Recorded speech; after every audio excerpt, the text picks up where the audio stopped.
कहानी की शुरुआत 1981 इंडोनेशिया के सैमरन नाम की एक औरत को देखते हैं जिसका आज होटल में काम करने का पहला दिन था। निनग्रम अपने काम पर पहुंचती है और होटल की ओनर उसे काम समझाते हुए ये कहती है कि गलती से भी होटल के तीसरे माले पर मत जाना। फिर आगे हम देखते हैं कि निनग्रम जब दूसरे फ्लोर पर अपना काम कर रही होती है तभी उसे तीसरे फ्लोर से किसी के रोने की आवाज आने लगती है, जिसको फॉलो करते हुए वो तीसरे माले पर चली जाती है और अपने आप ही वहाँ का दरवाजा भी खुल जाता है। जिसके बाद वो वही गलती करती है जिसे करने से उसे मना करा गया था। निनग्रम उस आवाज को फॉलो करते हुए वहाँ के सबसे आखिरी कमरे में चली जाती है जहाँ से वो आवाज आ रही थी। उस कमरे को खोल के देखने पर उसे अंदर एक औरत बैठी हुई मिलती है जिसका पूरा शरीर और बाल सफेद थे। वो काफी भयानक दिख रही थी। वो औरत निनग्रम को देखकर ये कहती है कि 3 दिन और आधी रात। जिसके बाद ये सीन 3 दिन बाद ही निनग्रम के घर पर शिफ्ट होता है, जहाँ पर वो अपने घर पर अपनी बेटी को इस हादसे के बारे में बता रही थी कि किस तरह उसने जब उस औरत को देखा तो वो बहुत ही ज्यादा डर गई थी। जिसके बाद उसकी बेटी उसे प्रेयर्स करने के लिए बोलती है जिससे कि उनका डर खत्म हो जाएगा और निनग्रम बिल्कुल ऐसा ही करती है। लेकिन अब जैसे ही निनग्रम की प्रेयर्स खत्म होती है उस पर तभी एक आत्मा हमला कर देती है, जो कि वही औरत थी जिसे 3rd फ्लोर पर निनग्रम ने देखा था। यानी कि वो कोई औरत नहीं बल्कि एक आत्मा थी। जिसके बाद निनग्रम की बेटी अपनी माँ के चिल्लाने की आवाज को सुनकर वहाँ पर आती है और जब वो देखती है तो वहाँ पर उसकी माँ की लाश पड़ी हुई थी। लेकिन वो खाली लाश नहीं थी, उसके शरीर से खाल को नोच लिया गया था, जो कि दिखने में बहुत ही ज्यादा डरावना था।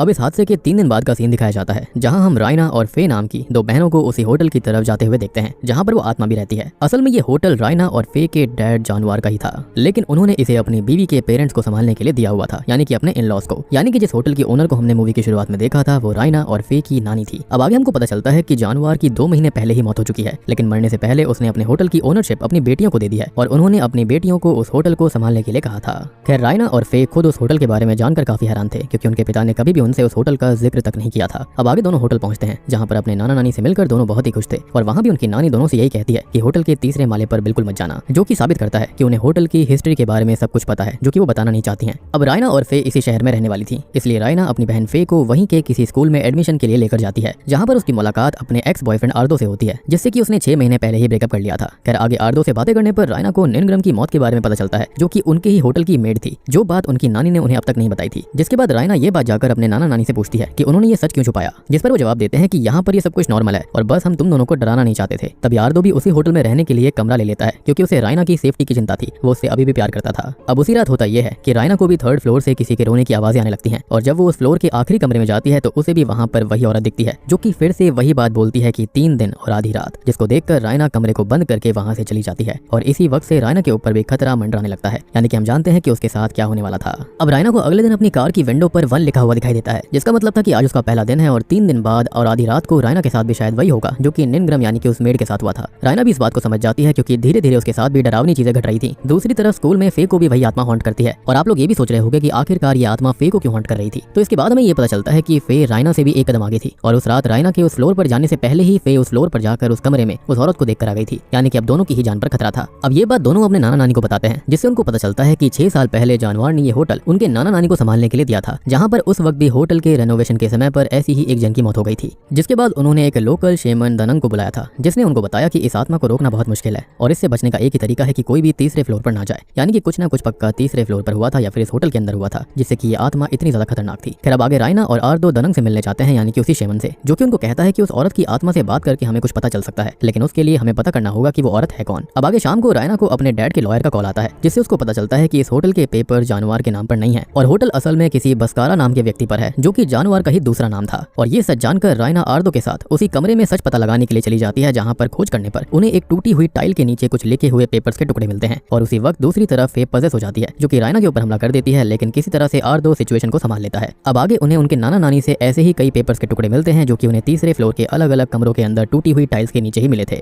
जिसे जोड़ने पर असल में वो एक लव लेटर था, जो कि जैस्मिन नाम की लड़की ने बस्कारा यानी कि जानवर के नाम पर लिखा था। उस पोएम के अंदर पाइन ट्रीज का जिक्र करा गया था, जहाँ पर पहली बार ये दोनों मिले थे। अब रायना और आर्दो वैसे ही पाइन ट्रीज वाली जगह को ढूंढने निकल जाते हैं, जहाँ पर उन्हें वैसी ही जगह मिल जाती है और वहाँ पर ढेरों सफेद फूल खिले हुए थे। वहीं से गुजर रहे एक लड़के से बात करने पर उनको ये पता चलता है कि उस लड़के के विलेज में हर जगह ऐसे ही सफेद फूल खिलते हैं। जिसके बाद दोनों ही उसके साथ उसके गांव में जाते हैं और वहां जाकर विलेज के चीफ से जैस्मिन नाम की लड़की के बारे में पता करने की कोशिश करते हैं, जिसमें हम इस बात को गौर कर पाते हैं कि चीफ जो होता है वो जैस्मिन नाम सुनकर थोड़ा सा गुस्सा हो गया था और वो उनसे कह रहा था कि मुझे ऐसी किसी लड़की के बारे में नहीं पता, और अगर उसको नहीं पता था तो वो गुस्सा क्यों हुआ। तभी इन दोनों को भी ऐसा लगता है कि शायद चीफ उनसे कुछ छुपा रहा था और फिर चीफ की बीवी से बात करने पर उनको पता चलता है कि जैस्मिन उनकी ही बेटी थी, जिसका नाम मैनोवर था और उसे बचपन से ही एल्बिनो नाम की कंडीशन थी, जिसमें पूरा शरीर और बाल सफेद हो जाते हैं, जिस वजह से उसे सभी बच्चे बहुत ही ज्यादा बुली किया करते थे और यहाँ तक कि उसके पिता भी इस वजह से उसे बहुत ही मारा करते, क्योंकि वो उनके लिए एक तरह से शर्मिंदगी जैसी थी। ऑब्वियस सी बात है वो चीफ थे और उनकी बेटी ऐसी थी जिस वजह से उन्हें बहुत ही ज्यादा शर्मिंदगी झेलनी पड़ती, लेकिन यहाँ पर ये उनके दिमाग की उपज थी, उनको अपनी बेटी का सपोर्ट करना चाहिए था। खैर खैर इसी से फ्रस्ट्रेट होकर 20 साल की उम्र में मैनोर घर से भाग गई। खैर अब मैनोर के बारे में पता चलने पर दनंग यानी कि वो शेमन उसकी आत्मा से बात करने की कोशिश करता है, जिस दौरान उसको पता चलता है कि अपने घर से भागने के बाद मैनोर कमजोरी की वजह से जंगल में ही बेहोश हो गई थी और वहाँ पर बस्कारा ने उसको संभाला था। बस्कारा खुद एक अनाथ था और उस वक्त वो इसी होटल बिजनेस को रन कर रहा था। बस्कारा फिर मैनोर को अपने साथ होटल लेकर गया, जहाँ उसने उसे रहने के लिए तीसरे फ्लोर का आखिरी कमरा ही दिया था, विच एक्सप्लेन्स कि वहाँ पर वो आखिरी कमरे के अंदर इसी की आत्मा क्यों थी।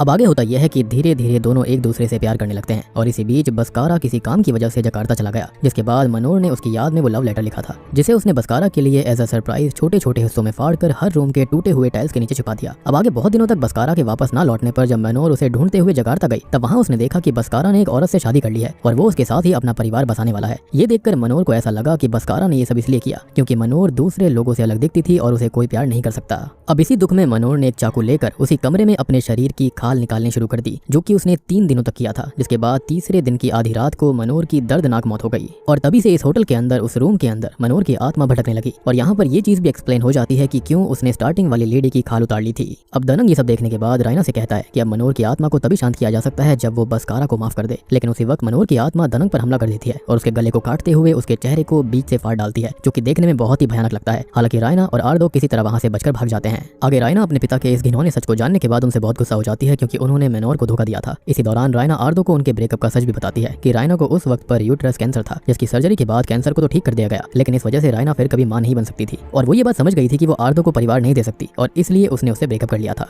खैर तभी फे को अपने पिता के सामानों के अंदर एक डायरी मिलती है, जिसके साथ एक रिंग भी थी। उस डायरी को पढ़ने के बाद उन्हें एक अलग ही सच पता चलता है कि बस्कारा उस दिन जकार्ता मैनोर के लिए रिंग लाने ही गया था ताकि वो उसे प्रपोज कर सके, उससे शादी कर सके, लेकिन आते हुए ही जकार्ता में उसका एक्सीडेंट हो गया था और इससे बस्कारा की याददाश्त चली गई, जिसके बाद जिन लोगों की वजह से ये हादसा हुआ था उन्होंने बस्कारा को अपने बेटे की तरह अडॉप्ट कर लिया और उसका नाम अपने लेट सन जानवर के नाम पर रख दिया, विच एक्सप्लेन्स कि उसका नाम जानवर कैसे पड़ा। जिसके बाद उन्होंने बस्कारा की शादी भी करवाई, लेकिन शादी के कुछ ही समय के बाद में बस्कारा को सब कुछ याद आ गया था। जिसके बाद मैनोर से मिलने वो होटल वापस आया, लेकिन उसे वहाँ पर बहुत ही ज्यादा शॉकिंग चीज दिखी जब उसने वहाँ पर मैनोर की लाश को देखा, जिसको मरे हुए बहुत समय हो गया था। बस्कारा ने फिर उसके डेड बॉडी को होटल के नीचे टनल में एक जगह दफना दिया और उसकी याद में रिंग पर जिस फ्लावर का शेप बना हुआ था वैसा ही पैटर्न उसने टनल के उस हिस्से में बना दिया। जिसके बाद बस्कारा ने अपना अतीत वहीं दफना दिया, वो भी बहुत ही ज्यादा दुखी होकर, और जानवर बनकर आगे की जिंदगी वो बिताने लगा। अब ये सच जानकर रायना समझ जाती है कि उसके पिता मैनोर से ही प्यार करते थे और ये सच मैनोर को जानना जरूरी है, जिसके लिए उसे ये रिंग मैनोर की डेड बॉडी तक लेकर जानी होगी। अब आगे रायना और आर्दो होटल के नीचे वाले टनल में बॉडी को ढूंढने जाते हैं, जहाँ पर जाते ही आर्दो पजेस्ड हो जाता है और रायना के ऊपर हमला कर देता है। तब रायना आर्दो को घायल करके वहाँ से टनल में आगे बढ़ती है और काफी देर ढूंढने के बाद उसे वहाँ पर वो डेड बॉडी नहीं मिलती और आज ही तीसरे दिन की आधी रात थी और उसे कैसे भी करके वो डेड बॉडी ढूंढनी ही थी। जिसके बाद वो प्रेयर करती है और उसे फाइनली वो फ्लावर वाला पैटर्न मिल जाता है, जहाँ खोदने पर उसे मैनोर का स्केलेटन मिलता है और वो उसके हाथों में रिंग पहना देती है, जिससे सब कुछ नॉर्मल हो जाता है और मैनोर की आत्मा अपने स्केलेटन से बाहर आती है, जिसको अब सच पता चल चुका था कि बस्कारा उसे आखिरी समय तक प्यार करता था। जिसके बाद वो वहाँ से मुक्त हो जाती है। अब आगे हम देखते हैं कि आर्दो रायना को शादी के लिए प्रपोज करता है और उसको कहता है कि तुम जैसी भी हो मुझे वैसी ही तुम पसंद हो और अगर वो उसे बच्चा नहीं दे सकती तो वो बच्चे को एडॉप्ट भी कर सकते थे। जिसको सुनकर रायना इमोशनल हो जाती है और उसके प्रपोजल को एक्सेप्ट कर लेती है क्योंकि वो भी उससे प्यार करती थी। लेकिन ये खुशी ज्यादा समय नहीं टिकती क्योंकि अगले दिन ही जब आर्दो अपने कमरे में अकेला होता है तभी मैनोर की आत्मा वहाँ आकर उसकी खाल उतार कर उसे मार डालती है। जी हाँ, अब आगे जब रायना ये देखती है तो वो पूरी तरह से टूट जाती है और फे से पूछती है कि आखिर मैनोर ने ऐसा क्यों किया। लेकिन हम ये देखते हैं कि फे के ऊपर मैनोर की आत्मा का साया था, यानी कि मैनोर से वो पजेस्ड हो गई थी और वो उसे कहती है या फिर मैनोर उसे इनडायरेक्टली कहती है कि मैंने तुम दोनों बहनों को इसलिए नहीं मारा क्योंकि तुम बस्कारा की बेटियां हो और तुमने मुझे सच जानने में हेल्प करी, लेकिन मुझे अभी भी उन सभी लोगों से बदला लेना है जिन्होंने मुझे मेरी पूरी जिंदगी ऐसे दिखने पर मेंटली टॉर्चर किया था। इसलिए अगर तुम दोनों के अलावा कोई तीसरा उस कमरे में कभी भी आया या फिर उसने मुझे देखा तो उसे अपनी जान गंवानी पड़ेगी। इतना कहकर मैनोर वहाँ से चली जाती है और रायना और फे हमेशा के लिए उस होटल को छोड़कर उसे सेल पर देकर वहाँ से निकल जाते हैं।